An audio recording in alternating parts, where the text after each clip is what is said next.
Vamos falar sobre yoga? Tudo aquilo que você nunca quis saber sobre essa filosofia ancestral. Eu sou o Malakini Dias e estamos começando mais um Yoga Talks. E o tema de hoje é Samyama, mas talvez você conheça mais como meditação.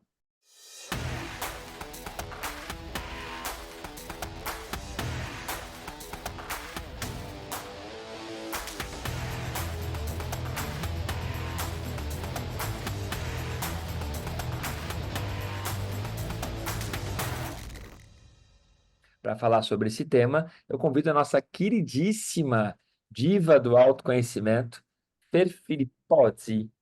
Felipe, olá, olá, bom dia, boa tarde, boa noite para todos os que nos ouvem, nos assistem. Sejam muito bem-vindos. E é isso, vamos falar sobre Samyama, uma das partes mais importantes da prática, a última parte da prática e a parte em que a gente faz todas as outras partes para realmente chegar nesse momento. Então, fica com a gente. E também convido o nosso cofundador do podcast, nosso especialista em skills, Vilmar Duarte, que sobreviveu aí ao final de semana. Cola na banca, viu? É isso aí, sejam todos bem-vindos. Um final de semana bastante intenso, ainda não deu tempo para descansar. Quem sabe nesse primeiro semestre ainda eu me recupere. A ideia do Samyama é justamente como a Fê falou, é a parte mais importante, contudo, sem as outras partes, fica muito penoso apenas treinar a mente, né? Treinar a mente, você precisa de várias outras coisas antes, e nós vamos falar sobre isso hoje. Então, dentro do contexto do yoga, Samyama normalmente é uma das últimas partes, uma das últimas etapas da prática. Você pode fazer, como o Vilmar falou, só a meditação, mas ela é mais difícil. Se você fizer as outras técnicas precedendo a prática da meditação, a tendência é que você consiga um melhor resultado na concentração barra meditação barra meta do yoga, que é o samadhi. Então, quando nós falamos de samyama, nós estamos utilizando um termo descrito por Patanjali, no seu famosíssimo Yoga Sutra, em que Patanjali coloca que samyama é o conjunto cumulativo e consecutivo dessas três etapas: dharana, dhyana e samadhi, ou seja, concentração, meditação da consciência. Acho legal Eu... já também trazer. Quer falar, Vilmes? Não, vai lá, vai lá. Já trazer uma diferenciação bem importante, que diz respeito ao significado da palavra meditação no dicionário. A gente acaba utilizando meditação, termo meditação, porque é o que acabou sendo difundido no Ocidente. Mas, se for analisar no dicionário mesmo, o significado de meditar é pensar, refletir. Então, não é exatamente o estado que nós buscamos quando estamos treinando meditação. É justamente o oposto. É esse estado que o Malakini comentou de dhyana, que é um estado mais para uma contemplação, em que a gente busca fazer com que o pensamento cesse. As ondas mentais cessam para que a gente consiga sair do modo mental e alcançar um estado mais sutil de consciência. Então, é legal ter essa noção em mente. Se pegarmos a história da meditação, ou do próprio Samyama, né, é um conceito muito antigo, muito antigo. E com o tempo, com o surgimento da espiritualidade, eu estava vendo aqui no livro Um Outro Olhar sobre a Performance, da doutora Renata Coura, que ela tem um olhar para o lado da neurociência, e ela traz que a espiritualidade, com o surgimento do conceito de espiritualidade e religião, muitas culturas, filosofias e religiões, como o hinduísmo, o budismo, o jainismo, o sikhismo, o taoísmo, entre tantas outras, né, a começar a adotar a meditação como uma técnica isolada. E isso acabou sendo deturpado quando cai no Ocidente. essas culturas, essas religiões que eu menciono, são culturas daquela região. Então, eles estão familiarizados, né, com o que é a meditação propriamente dita. Mas quando isso cai no Ocidente, eles entendem que a meditação é exatamente o que o Malakini trouxe, né, que é uma contemplação, até uma adoração, ou quase que uma oração, uma conexão com o divino. E o propósito é outro, é totalmente diferente, que nós vamos explicar ainda mais profundamente. Sim. Então, o que é a meditação? Meditação é uma prática que envolve concentrar a sua mente em um objeto ou em um pensamento, para que você alcance um estado de clareza mental. Eu gosto dessa palavra clareza mental porque ela está presente em vários outros autores e livros, e não só livros que falam sobre yoga, mas que falam sobre concentração, sobre alta performance, sobre flow. Então, clareza mental.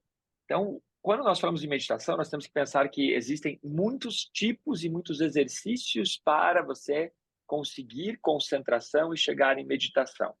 E existem tipos de exercício de meditação que são catalogados. Então, por exemplo, meditação de primeiro grau utiliza imagens. Seja o fato de você estar olhando para um símbolo, para uma imagem, para uma fogueira, para o sol, para a lua, ou você estar com os olhos fechados imaginando a fogueira, o sol, a lua. Quando você faz o exercício, o treinamento de meditação usando imagens, esse treinamento é catalogado como técnica de primeiro grau. Tá? Quando você faz o exercício de meditação utilizando sons, o som do mar, o som do vento, o som do fogo, o mantra Om, ou os Bidya mantras, ou um outro mantra mais complexo, você está fazendo um treinamento de meditação que é catalogado como treinamento de segundo grau. E aí existem outros, como o treinamento de terceiro grau, que ele é muito mais para dentro do que para fora. E ele geralmente ele é reservado, ele é ensinado em práticas mais avançadas para instrutores. E normalmente é uma iniciação feita de um grau, de um instrutor ou de um professor que está no grau de mestre para os graus abaixo dele. Então é uma técnica mais reservada, mas então nós poderíamos catalogar que existem 3 graus de meditação, mas também existem outros treinamentos, como os treinamentos de concentração, como os treinamentos de mindfulness, que são os treinamentos de foco. E esses treinamentos de mindfulness podem ser utilizados tanto as técnicas de meditação de primeiro e de segundo grau, com esse intuito de você aprimorar a sua concentração. O intuito ali não é a meditação propriamente dita. Contudo, se você alcança esse grau de concentração e permanece por um tempo razoável, assim, indubitavelmente você vai entrar nesse canal mais sutil que é a meditação, essa expansão da consciência. Os pensamentos cessam, né? E você, o objeto observado ou escutado, né? Aquele som, e o ato de prestar atenção nisso se funde numa coisa só. E é difícil explicar, né? Fazer esse podcast aqui tem uma complexidade, porque explicar o sabor de morango para quem nunca experimentou é muito difícil. A gente vai chegar em umas coisas muito técnicas, mas se você não sentar e treinar a meditação, nunca você vai entender de fato o que é. Dá E é para. interessante que as pessoas... Vai, pode falar. Que as pessoas, às vezes, elas comentam, nossa, estou fazendo uma meditação transcendental. E aí eu falo, que legal, e não dou muita corda, ou também não quero parar ali e dar uma palestrinha, porque é chato toda vez você ficar dando palestrinha, a pessoa nem pediu tua opinião, só comentou. Mas qualquer técnica que você faça dentro de um ambiente em que você, por exemplo, está fazendo um exercício de respiração, um pranayama, ele é transcendental, porque ele vai tirar você de um estado e vai colocar em outro estado. Então, ele vai transcender de um estado de consciência para outro. A meditação também.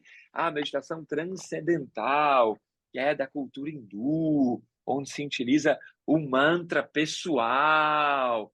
blá, blá, blá, blá, blá, blá, blá. O que a gente tem que pensar é que toda vez que nós falamos em, por exemplo, eu aprendi uma meditação com um mantra iniciático, e esse mantra ele é secreto. Isso tudo a gente tem que lembrar que eram recursos que os mestres de antigamente utilizavam, primeiro, para proteger o conhecimento de qualquer investida dos curiosos, para que aquele conhecimento realmente pudesse chegar a só as pessoas que estavam se dedicando. Segundo, dependência do aluno, do instrutor ou do mestre. Por quê? Porque sem o mestre ele jamais, ou sem o instrutor, sem o guru, ele jamais teria acesso àquela técnica secreta, iniciática, né? Então esse é um ponto interessante também. E o terceiro fator é o fator histórico. Em muitas épocas e em muitos períodos, a humanidade ela passa por perseguições ideológicas, perseguições políticas, e nessas épocas, uma grande parte do conhecimento ele passa a ser secreto para ser protegido dessa perseguição. Então, quando a gente fala, o mantra é secreto, ele tem uma dessas três características.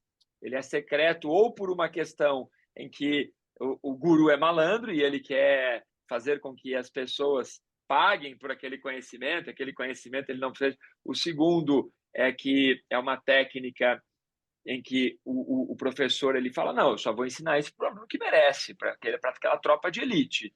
Não vou ensinar isso para qualquer um. E o terceiro é, essa técnica, nesse momento histórico, ela está sendo perseguida ideologicamente, politicamente, então a gente vai ter que torná-la secreta. Mas normalmente os mantras não são secretos. Os mantras, eles podem ser praticados, eles são secretos, vamos dizer assim, por uma dessas três razões, mas eles podem ser ensinados e praticados por qualquer um. Então, você poderia fazer, sim, aquilo que chamam de uma meditação secreta, por um mantra secreto, sem que haja nenhum problema. E mesmo se você estiver fazendo o mantra errado, você também não vai... Fica tranquilo, porque para você, primeiro, que para você morrer por estar fazendo o mantra errado, você tem que ser tão disciplinado a ponto de fazer aquilo todos os dias por um período muito longo. E como nós sabemos historicamente, o ser humano não é muito disciplinado, né? Eu acho também, eu sinto, sei lá, que realmente não é para ser uma técnica para qualquer um. Isso pode ser um pouco polêmico de falar, mas eu não sinto que meditar seja algo para toda a população. Tem um aspecto da meditação que a gente vai até aprofundar quando falarmos sobre chakras, que é o fato de que quando estamos treinando com muita consistência, disciplina e dedicação, a gente vai desenvolvendo no nosso próprio corpo alguns atributos a mais. A gente vai ganhando uma certa vantagem em alguns aspectos da vida. Às vezes, em aspectos diversos, né? Não é igual para todo mundo, mas a gente vai desenvolvendo determinadas características nossas que nos deixam um pouco à frente dos demais. E se todo mundo desenvolvesse isso, treinasse isso, eu não sei o que aconteceria com a humanidade, porque muitas pessoas não estão preparadas para isso em termos comportamentais mesmo, né? Tem pessoas que são um pouco mais mal educadas, um pouco mais desrespeitadoras e, putz, a vida, acho que não. É, tem, Enfim. tem um, tem esses, é uma dicotomia isso, né? Se todo mundo praticasse a meditação e alcançasse a meditação, talvez nós tivéssemos um salto evolutivo. Em contrapartida, muito das técnicas que nós desenvolvemos pode aprimorar uma pessoa que tenha algum desvio de conduta e vai aprimorar esse desvio de conduta. Então, é complicado. A pessoa ela precisa estar imersa numa cultura e a cultura, por conta da egrégora, vai acabar moldando essa pessoa para ela ter essa evolução. Então, é polêmico mesmo, né? É polêmico não é para ser para todo mundo mesmo, né? Muito. Só para ilustrar, muitas das coisas que nós estamos trazendo, além do tratado também, desse livro, Meditação, do professor De Rose, o Malachini está trazendo bastante coisa também do tratado, nós estudamos essa filosofia, nós estudamos baseado no conceito já trazido, sistematizado pelo professor De Rose, e tem muitos autores que abordam isso. Dentro da bibliografia de estudo nosso, tem muito conteúdo que vale a pena você se familiarizar, você estudar um pouquinho, mas a gente está falando, de novo, de muita teoria, né? Que esse é o propósito aqui, a gente tentar explicar e para te trazer um pouco de luz, né, do que é exatamente a meditação, ou o samyama. Sim. Gostei dessa polêmica aí, e eu penso que todas as pessoas deviam meditar, mesmo. O problema é que, mas eu entendo que a Ferzinha quis dizer, e vamos aprofundar um pouquinho o dedo nessa ferida aí, que eu acho que é legal. O que eu vejo mesmo, 20 anos dando aula, que muitos alunos, ao longo do tempo, amam praticar.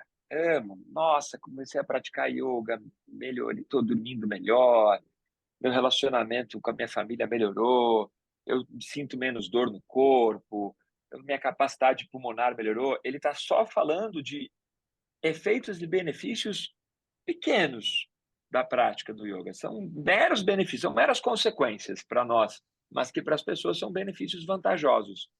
Mas quando ela começa a aprofundar na prática, ela começa a realmente usar a meditação, por mais que ela não entre no estado profundo de meditação, ela começa a ter autoconhecimento ou auto-observar. E a partir do momento que ela começa a se ter um pouco mais, a se perceber um pouco mais, ela começa a perceber umas coisas que incomodam, como, por exemplo, opa, eu achei que eu era. Opa, eu não sou tão educado quanto eu achei que eu era. Opa, eu achei que eu tratava o meu namorado, a minha namorada, super bem.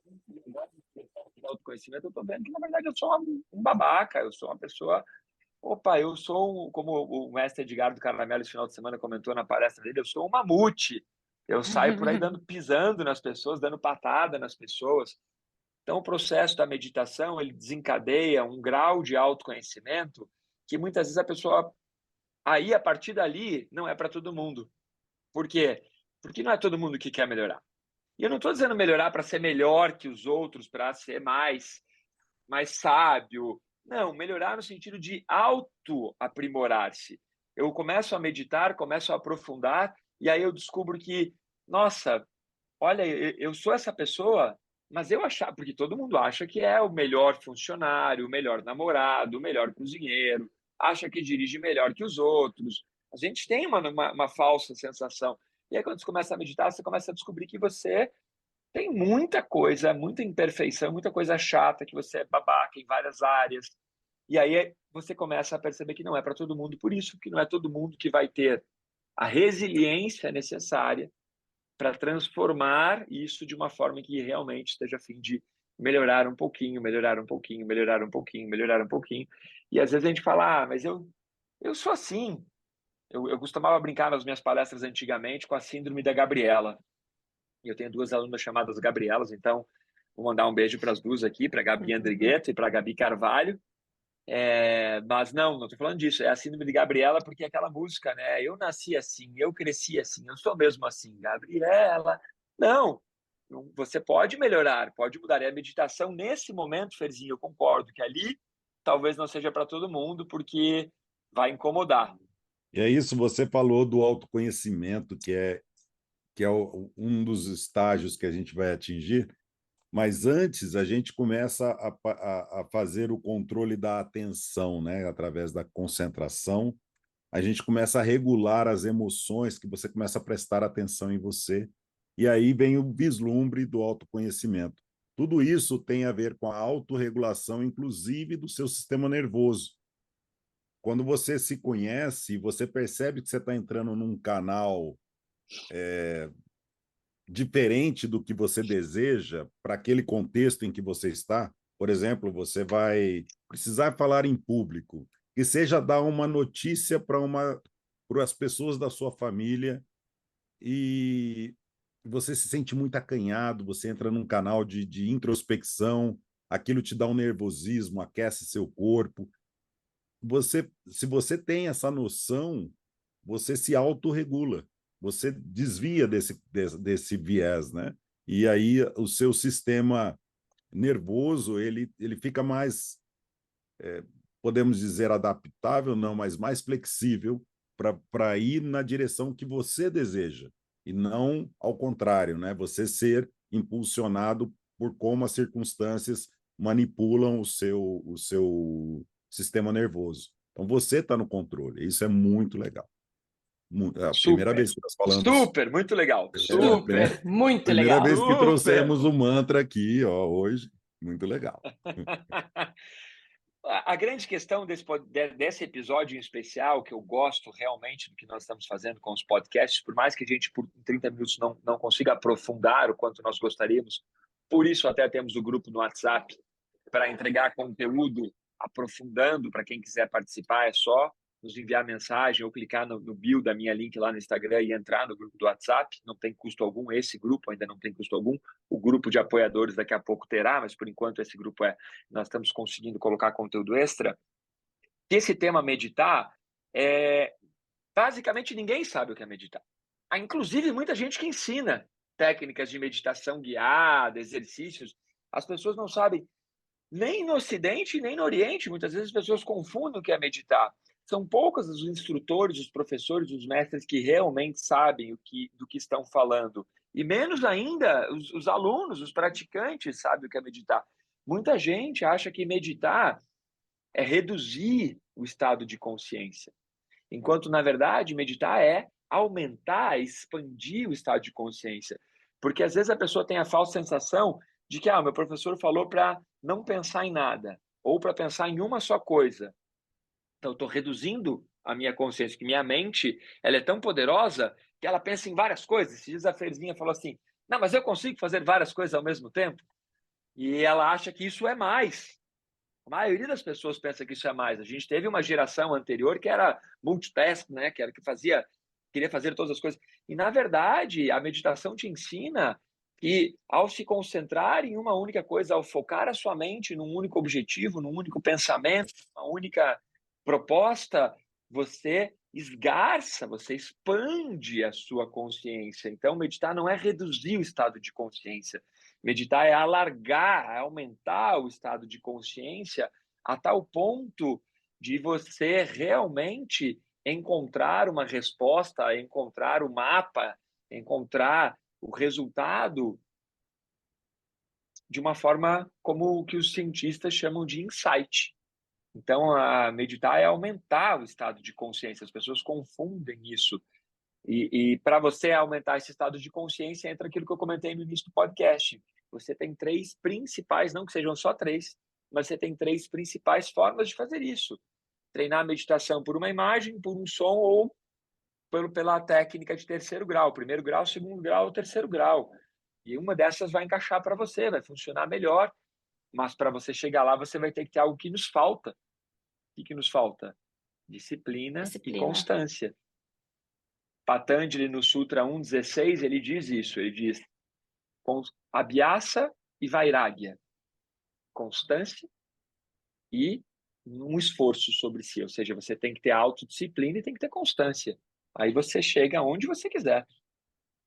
E tem uma analogia muito legal do professor De Rose sobre intuição, que bom, o que nós buscamos é realmente com a meditação alcançar esse estado de intuição linear. Mas a intuição, os pequenos momentos de intuição é algo que todo mundo já tem no dia a dia. Você deve lembrar de algum momento em que você teve um insight sobre alguma situação. E na meditação a gente busca ampliar esse momento de intuição. Então o professor De Rose traz uma analogia que seria mais ou menos o seguinte: esses insights que a gente tem, eles são como flashes de uma câmera fotográfica.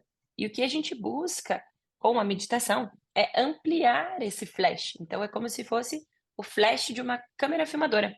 Então ele fica maior por algum determinado momento, ele se prolonga no tempo e você está dentro desse estado de intuição linear. É muito legal. Super, Muito legal. super. Muito legal. Quando... Eu falei que era 1.15, só corrigir. no Sutra Aham. 1.12. Eu fui buscar aqui, que na minha memória Ah, eram sim. 15, mas o 1.15 só fala de Vairagya. E o 1.12 fala de Abhyasa e Vairagya. O Patanjali diz assim: todas essas instabilidades são controladas através de Abhyasa, que é a prática de livre, Vairagya, que é o desprendimento, ou seja, então, para você conseguir resultado dentro do processo de concentração visando a meditação, ou daquilo que nós chamamos de samyama, você precisa aplicar prática diligente e um desprendimento, ou seja, você precisa também estar disposto a se livrar de certos condicionamentos, de certas paradigmas, né? Eu acho que, pô, paradigma é uma coisa que nos bloqueia absurdamente. E falando em paradigma, quando a gente estuda, talvez aí o que a ciência descobriu de 150 anos para cá sobre a nossa mente, lembrando que o cérebro é o hardware, né? É a junção de células, a energia, onde se processa a mente, né? Onde acontecem os processos cognitivos. Identificaram que existe o inconsciente e a consciência. Então, quando a gente vai lá em Skinner, em Pavlov, que eles começam a estudar o inconsciente ou o condicionamento, eles percebem que tem alguma coisa além que não é necessariamente a razão naquele momento que está atuando. Por exemplo, no caso de Pavlov, o cão salivando, ele não está vendo a comida necessariamente, mas todo o contexto que ele acredita que virá a comida, ele já começa a se preparar para aquilo. Quando Freud se depara com uma pessoa que tem histeria e ela está paralisada, ele fala: não, é alguma coisa que está levando à paralisação. E aquilo é real, não é que é imaginário que a pessoa criou, não, ela não está fingindo, aquilo é real. E a neurociência começa a vislumbrar outras possibilidades, né? Primeiro, a medição da frequência cerebral, que naquele tempo não tinha condições de medir, né? Então, quando você está lá de 0,1 a 4 Hz, você está no estado de delta, né? No estado de sono profundo. Hoje, um relógio mede quanto tempo você consegue ficar em sono profundo durante a tua noite. Depois o teta, quando você está naquele estado de sono REM, né? Você é ali onde você sonha, né? Depois o alfa, de 8 a 14 Hz, beta, de 14 a 30, ali você já começa a ter um estímulo de energia, e gama, de 30 a 100 Hz, quando você tem a tal da hiperconsciência. Então, a meditação que está, Supostamente, supostamente, gama é o estado de hiperconsciência. é, exato. É que aqui está nos processos de medição, né? Medição, Supostamente. é que a neurociência tentando explicar, mas é Exato, supostamente. Não exatamente. colocaram E alguém em samadhi medindo as ondas. é difícil, e principalmente porque a divisão da consciência, ela não é estanque, novamente, né? Voltando àquilo que eu estava falando antes, ela não é estanque, não é binário, ou você está inconsciente ou você está consciente. Além da inconsciência, você tem a subconsciência, que a ciência está flertando ainda, está tocando, e que a filosofia já falava disso há mais de 5.000 anos. Você tem, além da consciência, você tem a superconsciência e a hiperconsciência. A superconsciência é o estado meditativo, a hiperconsciência é o samadhi. E poderia ser dividido em vários outros, porque a nossa mente é analógica, né? Ela vai variar níveis de concentração de acordo com o estado em que você se encontra. E isso permeia o tempo todo, como o Malakini falou. Eventualmente você tem aquele insight num esporte, ou como a Fer falou, você tira aquela foto, né? Você tem aquele flash, e aí você tem uma sacada fabulosa. Quando nós estamos falando sobre meditação, a gente tem que ter para que eu vou fazer meditação, né? É, é interessante porque em todos os meus momentos dando aula, raramente alguém chega e fala para mim, eu quero treinar a meditação porque eu quero performar melhor.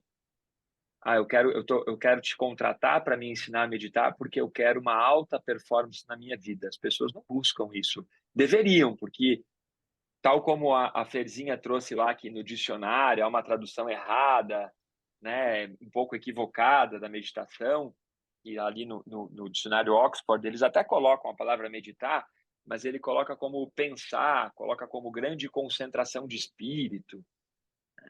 E poderia ser perfeitamente. Meditar é colocar o nosso cérebro em alta performance. Meditar é a mais pura performance do cérebro, né? Mas então as pessoas não buscam. O que as pessoas geralmente buscam? Bom, vocês também dão aula disso, vocês sabem. Geralmente as pessoas querem reduzir a ansiedade, elas querem dormir melhor. E claro, como o Vilmar falou hoje, tanto através do EEG, né, que é o eletroencefalograma, que mede ali as ondas do cérebro, já consegue saber, olha, quando você está muito agitado, quando o seu cérebro está muito agitado, quando você está no que chamam de beta, está muito agitado, é mais difícil de dormir. Mas quando você começa a estar mais para o teta, indo para o alfa, do alfa para o teta, você está mais perto de dormir, porque seu cérebro está menos agitado. Então, é claro que quem treina a meditação vai dormir melhor, porque desacelerou os processos, os ciclos por segundo. Mas o objetivo não é esse. Por que eu quero desacelerar meu cérebro? Porque eu quero ter menos distrações, menos dispersões. E com isso eu consigo performar melhor, eu consigo ter mais lucidez, muito mais. Então, Patanjali coloca algo muito assim: os obstáculos são a incultura, o egotismo, a exaltação das paixões, a aversão injustificada, que é muito legal para esses momentos de redes sociais aí, né? As pessoas, a quantidade de haters e de cancelamentos injustificáveis que existe, Patanjali já estava sabendo disso. A aversão injustificada e o excesso de apego à vida. Então, o que é tudo isso? São o seu cérebro o tempo todo trabalhando, né? E aí, com isso, você tem dificuldade de se concentrar. E aí, Patanjali diz que é muito legal, porque ele coloca que a meditação elimina todos esses vritis. Ele diz, a meditação elimina todas essas instabilidades. E aí, ao você eliminar todas essas instabilidades, seu cérebro fala, opa, agora eu consigo performar melhor. Agora eu não vou precisar reler o e-mail que eu escrevi. Eu não vou precisar para ver se está tudo certo. Eu não vou precisar digitar 2 vezes esse texto. Eu não vou precisar perguntar para a pessoa: espera aí, fala de novo aquela parte que eu me perdi, né? Então, Eu vou conseguir avançar uma página no livro. exato.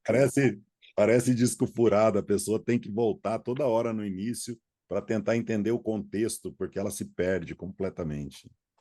Então, quando nós estamos falando sobre meditação, primeiro nós temos que separar a meditação dentro do que é visto pelo budismo, a meditação que é vista pelas religiões, a meditação que é vista pelas escolas de ocultismo, pela teosofia e tudo mais, da meditação que nós no yoga estamos propondo.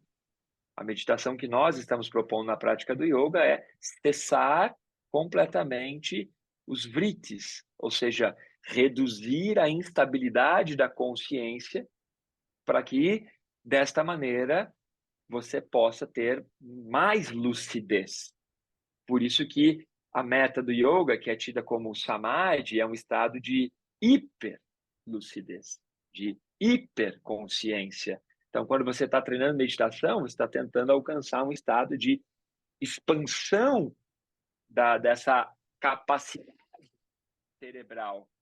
O pessoal entrou em meditação aqui, está todo mundo em silêncio. Aí, ó, só você reparou nisso, ninguém que está nos assistindo reparou por quê. O estado meditativo não dá para perceber de fato. E é interessante porque se você for pegar a definição de alguns mestres, de alguns professores, que vamos falar do yoga, que é o nosso âmbito, né? Aqui principalmente a proposta dessa temporada do podcast, uma das definições dada por Patanjali, e Patanjali é algo que a gente traz muito como referência, por quê? Porque outros instrutores de yoga, outros praticantes de yoga de outras escolas, de outras linhas, aceitam a Patanjali, independente de se é Swastika Yoga, Kundalini Yoga, Hatha Yoga, Power Yoga, Ashtanga Vinyasa Yoga, Flow Yoga, dentro de tantos, ou Hatha Yoga, Laya Yoga, todos eles meio que aceitam as referências de Patanjali. Então, é por isso que a gente traz muito. Mas Patanjali, lá no seu Sutra, capítulo 3, Sutra 2, ele vai falar que meditação consiste em manter a continuidade da atenção. Olha que legal isso. Ele fala que meditação, ou dhyana, ele usa o termo sânscrito, né? É quando você consegue manter a continuidade da atenção numa área específica. Então, quando o Vilmar trouxe o exemplo de que hoje a neurociência consegue medir as ondas, os ciclos por segundo do seu cérebro, Patanjali lá atrás, cara, imagine 3 séculos antes de Cristo, ele já dizia, não, é quando a sua mente para de pipocar e consegue se manter a atenção sobre aquela área que você quis. Não, agora eu vou ficar focado aqui nessa xícara da Le Creuset, nada mais. Nada mais. Ela é feita de cerâmica assada em tantos graus, cor preta. Não, não, não, não. Xícara de cerâmica, não tem nada a ver com como ela é feita, qual é a marca, nada. Quando você está buscando meditação, é muito bacana porque o que importa não é o objeto, do que ele é feito, a origem, a cor, porque o objeto ele deixa de ter a configuração que, nesse caso, estou falando da xícara, e ele passa a ser isto. É isto. Isto é isto. Não é uma xícara, não tem cor nem nada, porque a meditação aí é um processo já que é para deixar os ouvintes, cara, agora me perdi, estou boiando aqui. Agora você me sacaneou. Porque a meditação, ela vai contemplar, ela não vai analisar, não vai julgar. Essa é uma sacada, é contemplar. E quando você contempla, você contempla. Você vai fazer uma meditação no sol, você vai contemplar o sol. Você não vai ficar lá pesquisando que a luz do sol leva 8 minutos para chegar na sua retina e que enquanto é sol aqui, é noite no Japão, por causa da movimentação de rotação, de translação da Terra, e que hoje já estão quebrando a teoria e estão mais aprovando a teoria de Kepler, de que não é um círculo perfeito, é uma elíptica, e que a teoria de Einstein tem uns furos e que as contas estão erradas. Não, você simplesmente contempla, senão a sua mente não para de trabalhar. E é bem E isso, é quando a isso gente está. Quando que eu ia estamos buscando. complementar. Vai, Vai falar Vims, lá. vai. O Você sabe por que yoga. está dando essa zona aqui no podcast? É porque nós estamos, mais uma vez, gravando no momento online. E no Exato. online tem o delay. Quando um começa a falar, o outro já está falando. Então, nós estamos gravamos o episódio passado, esse episódio no formato online, para não deixar de publicar todas as quintas às 5 da manhã, para nós aplicarmos essa constância. Então, é por isso que, de vez em quando, aqui no modelo online, a gente se atropela. Vai lá, Vilmes. Ah, o professor ele traz num subcapítulo do tratado e que ele fala que o yoga não tem. Nós estamos falando muito de teoria especulativa, que é a própria filosofia. Trazemos Patanjali, trazemos não só os sutras, mas vários textos antigos, vários analistas dessa área de atuação, tanto do yoga quanto da própria meditação. A gente pode trazer uma infinidade de teoria. E ele traz uma. Nós estamos completando, né, os 8 angas com esse Samyama. Ele completa os 8 angas do Swastika Yoga. E o professor De Rose traz esse subtítulo, que é o yoga ele não tem teoria especulativa, logo, não se pode doutrinar. Por conta da teoria, se criaram religiões. Não é esse o intuito. Por conta da teoria, você traz algum embasamento daquilo que você está experienciando. Nós tentamos sempre explicar o motivo, por que eu sinto aquilo que eu estou sentindo. Você tem que, eventualmente, dar uma racionalizada. Mas é fato que 80% do seu esforço não é estudar teoria, é justamente sentar e praticar. Se você não praticar, você não vai vivenciar absolutamente nenhuma das teorias que já foi contemplada por milhares de anos por vários estudiosos. E quando a gente está falando em alterar o estado de consciência, a gente precisa também lembrar que a consciência não é a mente. Então, a nossa consciência, na maior parte do nosso tempo, ela se manifesta através da nossa mente. Então, a mente é justamente essa criatura louca que fica buscando dispersão, que fica buscando julgar e analisar tudo quanto é possível, como a Malaquine acabou de trazer. E quando a gente treina a meditação, a gente justamente quer cessar totalmente esses pensamentos e essas dispersões para que a consciência, sem ter mais essa base da mente, consiga se manifestar através de um outro veículo mais sutil, que é o que a gente trouxe da intuição. É um veículo mais sutil. E existe até um sutra também de Patanjali que traz isso, que fala do Chitta Vritti Nirodha.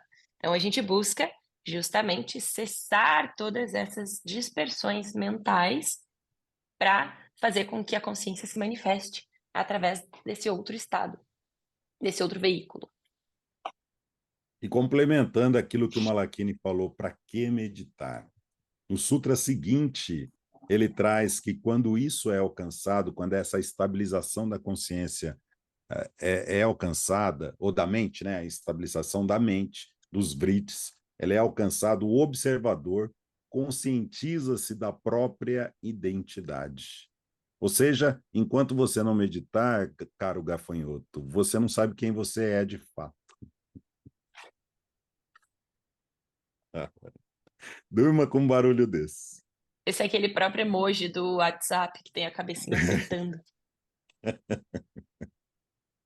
Bom, Turmitia, esse é um assunto que dá para expandir muito ainda, dá para trazer referências de outros professores, outras linhas, dá para também trazer para um modelo mais atual, saindo do yoga e entrando na alta performance ou entrando no mundo corporativo, que hoje inúmeras empresas investem milhões de dólares em treinamentos para aumentar a capacidade de atenção plena dos funcionários, porque já se provou que isso reduz o absenteísmo, ou seja, a falta no trabalho, que isso reduz depressão, que isso reduz o uso de medicamentos. Então, nós entramos num campo que ele acaba saindo da proposta original do yoga, que surgiu lá na tradição hindu, em que a meditação era para esse fim que o Vilmar trouxe agora, que é se conhecer, autoconhecimento, e com isso você ter uma mais alicerce para a escolha do seu propósito, para que você possa realmente viver a vida que vale a pena. Eu acho que essa é a sacada na meditação, para que o autoconhecimento ele lhe permita viver a vida que vale a pena. E a vida que vale a pena para você não é a mesma vida que vale a pena para a Fê, não é a mesma vida que vale a pena para o Vilmarzinho ali. Então, a vida que vale a pena, ela para ser vivida, ela precisa de um mínimo de autoconhecimento, claro. Então, ali, imagine, quando o Maslow fez a pirâmide de Maslow, ele foi colocando as etapas lá, no topo da pirâmide era autorrealização. Para você ter a vida que vale a pena, a autorrealização, há 5.000 anos, os primeiros praticantes de yoga falaram, opa, meditação é o caminho. E hoje, na era que nós estamos, a meditação, ela talvez ela esteja se perdendo um pouquinho no sentido de eu vou treinar a meditação para o autoconhecimento para a vida que vale a pena. E eu estou colocando melhorar o meu desempenho no trabalho, dormir melhor. A meditação está entrando nesse caminho, que tudo bem, porque no fundo, se a pessoa treinar a meditação a sério, a consequência é autoconhecimento.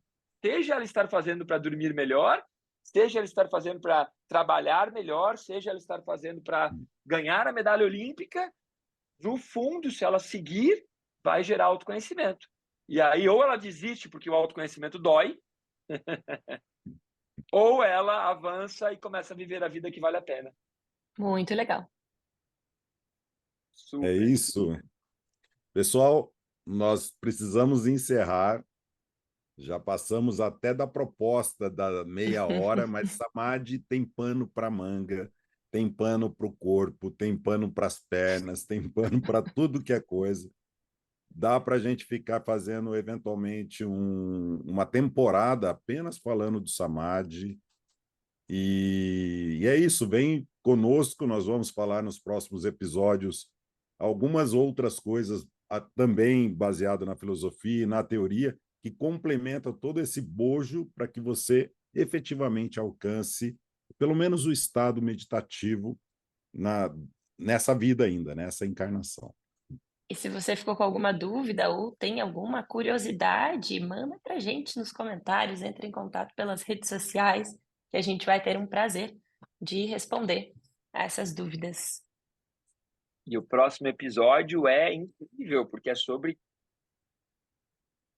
Chakras. chakras. Eu estava na dúvida se era sobre karma ou chakras, então eu joguei a bola para vocês e é chakras. Então a gente vai divulgar que é chakras, agora é chakras. E o Vilmar que arranque os cabelos dele lá. Não, Então, tá certo.